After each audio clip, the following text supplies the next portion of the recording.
வணக்கம் நண்பர்களே, இது நான் முருகேசன். இந்த காணொலியை பார்க்கும் நண்பர்கள் தயவுசெய்து சப்ஸ்கிரைப் செஞ்சு உங்களுடைய பொன்னான மேலான ஆதரவை தரும்படி உங்களை பணிவுடன் கேட்டுக்கொள்கிறேன். நன்றி, வணக்கம். ட்ரம்ப், அமெரிக்க அதிபர் ட்ரம்ப் வந்ததுலேருந்தே பார்த்திங்கன்னா ஒரு உலகம் ஒரு ஒரு ஒரு ஸ்திரத்தன்மை இல்லாமையே இருக்குது. ஒரு கொதிநிலையில் ஒரு ஸ்திரத்தன்மையே இல்லை. ஒரு வலுவான ஒரு சந்தோஷமான நிலை இல்லை. எல்லாம் பயங்கரமான ஒரு 3ஆம் உலகப் போர் வந்துருமோ அப்படிங்கிற மாதிரி ஒரு பயத்தோடையே நம்ம வாழ்கிறோம். உலக மக்கள் அனைவருமே அப்படி தான் இருக்காங்க. ட்ரம்ப் வந்ததுலேருந்து புதிய புதிய தேவை ஒரு என்ன யோசிச்சுக்கிட்டு செய்கிறாரு, ஒரு நாட்டுக்கு நல்லது செய்கிறேன்னு சொல்லிட்டு வரி போர் அப்படின்னு சொல்லிட்டு ஆரம்பித்தாங்க. அப்புறம் சீனாவும் அவங்களுக்கும் சண்டை வந்துச்சு. சீனா வளர்றது அமெரிக்காவுக்கு பிடிக்கலை. இது மாதிரி நிறைய விஷயங்கள் இருக்குது. பத்தாததுக்கு அந்த உள்ளூரில் ஒரு தொழிலதிபர் எலன் மஸ்க்குன்னு சொல்லிட்டு இந்த ஸ்பேஸ் எக்ஸ்ன்னு சொல்லிட்டு ஒன்றெல்லாம் வச்சுக்கிட்டு ராக்கெட்லாம் அனுப்புகிறேன்னு சொல்லிட்டு சொல்கிறாருல்ல. நாங்கள் ராக்கெட் அனுப்புகிறோம், போகிறோம், வரோம், எல்லாத்தையும் நாங்கள் செவ்வாய் கிரகத்தில் நிலவில் குடி வைக்க போகிறோம், செவ்வாய் கிரகத்தில் குடி வைக்க போகிறோம், அந்த மாதிரிலாம் சொல்லிகிட்ருக்காரு இந்த எலன் மஸ்க்குங்கிறவர். ட்ரம்ப்பும் எலான் மஸ்க்கும் ரொம்ப நெருங்கிய நண்பர்கள்னு வச்சுக்கோங்க. நெருங்கிய நண்பர். எந்த ஆதரவு இல்லை, அரசு ஆதரவு இல்லையா, எந்த அளவும் தெரியல. ஆனால் உலகத்திலே மிகப்பெரிய பணக்காரன் பூரா எங்கே இருப்பாங்கன்னா அமெரிக்காவில் தான் இருப்பாங்க. நம்மளால் என்ன பண்ணுறாரு, மோடி என்ன பண்ணார், அதானியை கொண்டாந்து பெரிய பணக்காரனாகின்னு சொல்லிட்டு காட்டுறேன்னு சொல்லிட்டு காட்டி அதுக்கப்புறம் பார்த்தீங்கன்னாக்கா அவரை காலி பண்ணுறதுக்காக தான் ஹிண்டன்பர்க் அறிக்கையெல்லாம் வந்துச்சு அப்படிங்கிற மாதிரிலாம் சொன்னாங்க. அது உண்மையாக போயாங்கிறது தனி சப்ஜெக்டாக அதை நம்ம தனியாக பேசுகிறோம் வச்சு, அது வேறு விஷயம். இப்போ மேட்ரு என்ன அப்படின்னா, ட்ரம்ப் எலான் மஸ்க் 2 பேத்துக்குள்ளே சண்டை. என்ன சண்டை அப்படின்னாக்கா, ஒரு அரசாங்கம் என்ன நினைக்கும் அப்படின்னா, உண்மையான ஒரு அரசாங்கம் என்ன நினைக்கும் அப்படின்னா, அரசு தான் பெருசுன்னு நினைக்கும். ஒரு நாட்டில் இப்போ இந்தியா இருக்குன்னா, இந்திய அரசாங்கம், இந்திய பிரதமர், இந்திய ஆட்சியில் இருக்கிறவர்கள் யாராக இருந்தாலும் சரி, அவங்க அரசு தான் முக்கியமாக இருக்கணும்னு நினைப்பாங்க. உதாரணத்துக்கு சைனா எடுத்துக்கங்களேன். சைனா கவர்மெண்ட்டை தாண்டி ஒரு ஆள் மேலேயே வந்துடக்கூடாது. அனைத்துலேயும் பெரிதாக அரசு மட்டும்தான் இருக்கணும். இதே கதை தான் அமெரிக்காலேயும். அனைத்தையும் தாண்டி அரசு தான் உயர்ந்த இடத்துல இருக்கணும். உயரமாக பார்க்கும்போது யார் உயரமாக தெரியும் அந்த கட்டடத்தில் அப்படின்னா, அரசாங்கம் தான் இருக்கணும் அப்படின்னு சொல்லிட்டு தான் எல்லா அரசாங்கங்களும் முடிவு பண்ணும். இந்தியாவை தவிர இந்தியாவில் மட்டும்தான் அரசாங்கத்தையும் விஞ்சி ஒரு தொழிலதிபர் மேலே போகலாம். ஒரு பிரதமருக்கு நெருக்கமானவங்க, ஒரு ராஷ்டிரபதிக்கு நெருக்கமானவங்க மேலே வரலாம். அப்படிங்கிற ஒரு சூழ்நிலை எங்கே இருக்குது அப்படின்னா, இந்தியாவில் தான் இருக்குது. வேறு எந்த நாட்டிலையுமே இல்லை. உதாரணத்துக்கு பாருங்கள், நீங்கள் நல்லா யோசிச்சு பாருங்கள். ட்ரம்ப் எலான் மஸ்க்கு ரொம்ப திக் ஃப்ரெண்ட்ஸு. ட்ரம்ப்பு தேர்தலை ஜெயிக்கிறதுக்காகலாம் நிறைய வேலைகள் பண்ணியிருக்காரு எலான் மஸ்க்கு. நிறைய பணம் செலவு பண்ணியிருக்காரு, நிறைய உழைச்சிருக்காரு, நிறைய உழைப்பு கொடுத்துருக்காரு. எல்லாம் இருந்தும் இப்போ எலான் மஸ்க் ஏன் இருக்கிற அப்படின்னு சொல்லிட்டு கேட்டாக்கா, அவர் ஸ்பேஸ் எக்ஸ் மூலமாக பல விஷயங்களை செய்ய போகிறாரு. நிறைய சம்பாத்தியம் வரப்போகுது அப்படிங்கிறதுனால மட்டும் இருக்காது. ஒரு அரசாங்கத்தில் அமெரிக்காவில் ஒரு பழக்கம் இருக்குது. என்ன பழக்கம்னா, அதிபரை தாண்டி, அமெரிக்க அதிபர் அவரை தாண்டி அவருக்கு பின்னாடி இயக்குகிற ஒரு குழு இருக்குதுன்னு சொல்கிறாங்க. அந்த குழு எப்படின்னா, அதுதான் அந்த அமெரிக்காவை வழிநடத்துது. அடுத்து 5 ஆண்டுகளுக்கு 10 ஆண்டுகளுக்கு என்ன போடணும், எப்படி இப்போ என்ன திட்டம் போடணும், என்ன மாதிரியான வாழணும், யார் எங்கெங்கே வளர்கிறாங்க, அவங்கள எப்படி நம்ம பார்த்துக்கிட்டு இருக்கிறோம், எல்லாத்தையும் பார்த்துக்கிறது ஒரு குழு ஒன்று இருக்குதுன்னு சொல்லிட்டு சொல்கிறாங்க.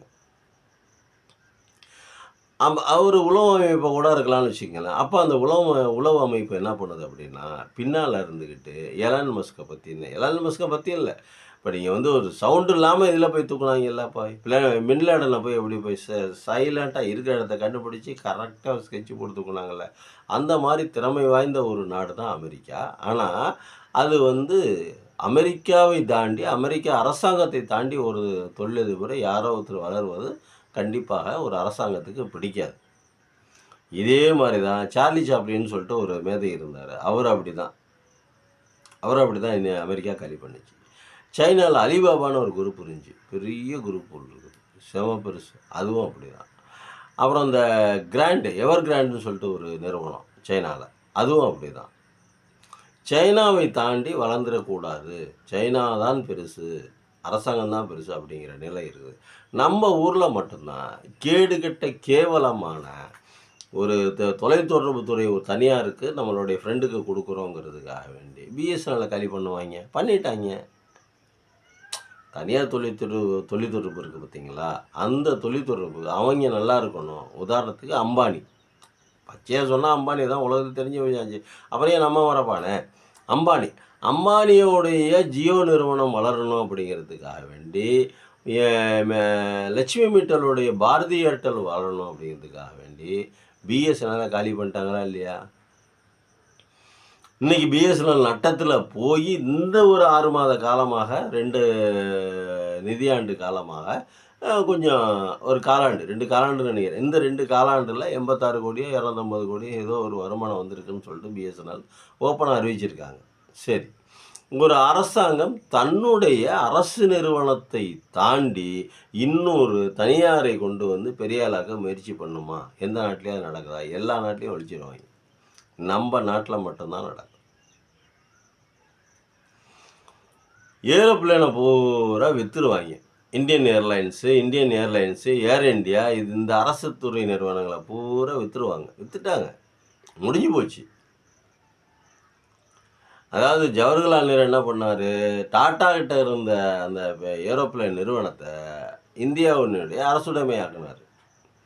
மோடி என்ன பண்ணார், இதை கொண்டு போய் விற்றுறாரு, திருப்பி டாட்டாக்கே கொடுத்துட்டாரு. ஏப்பா நீங்கள் வாங்கின இடத்துலே இருக்கட்டும், எதுக்கு நமக்கு அப்படின்னு ஒரு முடிவோடு கொண்டு போய் கொடுத்துட்டாருன்னு வைங்க. இதே மாதிரி தான் அதானி இருக்கார் பார்த்தீங்களா, அது அவருடைய நண்பர். அம்பானியும் அவருடைய நண்பர் தான், அதானியும் அவருடைய நண்பர் தான், எல்லாம் குஜராத்திகள் தான். அவர் என்ன பண்ணாருன்னா, இருக்கிற ஏர்போர்ட்டு, அப்புறம் நிலக்கரி சுரங்கங்கள், அப்புறம் காற்றாலை மின்சாரம் தயாரிக்கிறது எல்லாம் அதானி கையில் இருக்குது. அவர் தான், எந்த ஏர்போர்ட்டாக இருந்தாலும் அவர் தான். நம்மளுடைய திருச்சியில் இருக்கக்கூடிய பஸ் ஸ்டாண்டு கூட வந்து அந்த பராமரிப்பு வேலையெல்லாம் அவங்க தான் எடுத்துருக்காங்க அப்படின்னு சொல்லிட்டு சொல்கிறாங்க. அது எந்த அளவுக்கு உண்மை பொய் அப்படின்னு சொல்லிட்டு தெரியல. ஆதாரமும் இல்லை, நம்ப தகுந்த வட்டாரங்களில் தகவலும் இல்லை நமக்கு. அதனால் கேள்விப்பட்டால் நம்ம சொல்கிறோம், அது உண்மையான தகவல் நமக்கு இதுதான் உண்மைன்னு கிடச்சின்னா அதை பற்றி நம்ம பேசலாம், அது வேறு விஷயம்னு வச்சுக்கோங்க.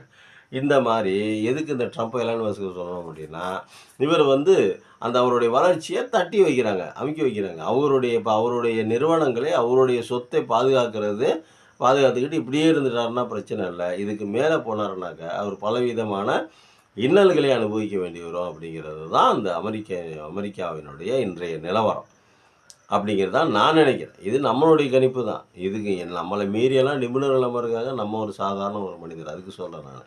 ஆனால் இந்தியாவில் அந்த நிலை வரலையே. இந்தியாவில் இந்த கேடுகட்ட நிலை தானே இருக்குது. மக்களை காலி பண்ணணும், அரசு நிறுவனங்களை காலி பண்ணணும், மக்களுடைய சொத்துக்களை மக்களுடைய சொத்துக்களான அரசாங்க சொத்துக்களை பூரா தனியாருக்கு கொடுக்கணும். அது மாதிரி தான் போயிட்டுருக்குது. இது வந்து எப்படின்னா, இந்த மோடி இருக்கிற வரைக்கும் இந்த அதானி அம்பானி கூட்டணி, இந்த அதானி அம்பானியோட சேவைகள் வந்து நாட்டு மக்களை நசுக்கி கார்ப்பரேட்டாகளாக மாற்றி, கார்ப்பரேட் நிறுவனங்களுக்குள்ளான அந்த இரும்பு பிடிகளெல்லாம் கொண்டு வந்து மக்களை எப்படிலாம் நசுக்கிறது அப்படின்னு சொல்லிட்டு ஒரு இது இருக்கலாம். ஒரு சின்ன உதாரணம் சொல்கிறேன். என் ஃப்ரெண்டு ஒருத்தர் ஜியோ கனெக்ஷன் வாங்கினார். அந்த ஜியோ கனெக்ஷன் வாங்கி கட்டாமல் விட்டுட்டார். நெட் கனெக்ஷன் வாங்கினார், கட்டாமல் விட்டுட்டார். ஏதோ சந்தர்ப்ப சூழ்நிலை கட்டலை. இல்லாட்டி ஒரு 3 மாதம் கழிச்சு கட்டிக்கலாம், இன்னும் 6 மாதம் கழிச்சு கட்டிக்கலாம், தேவைப்படும் போது கட்டிக்கலாம் அப்படின்னா. இப்போ டிஷ்ஷெல்லாம் எப்போ இருக்குது அப்படின்னா, டிஷ்ஷெல்லாம் வந்து பார்த்தீங்கன்னாக்கா ஒரு ஒரு 3 மாதத்துக்கு தேவையில்லை, இன்னும் ஊருக்கு போகிறோம், வெளியூர் போகிறோம், படிக்கணும், ஏதாவது ஒன்றாக்கா 3 மாதம் கழித்து கூட கட்டிக்கலாம், திரும்ப டிஷ் ஆட்டோமேட்டிக்காக ஒர்க் பண்ணலாம். ஆனால் இவங்க என்ன சொல்கிறாங்க, ஜியோவில் நீங்கள் பணம் கட்டலைன்னா உங்களுக்கு சிபில் ஸ்கோர் அடி விழுவும்.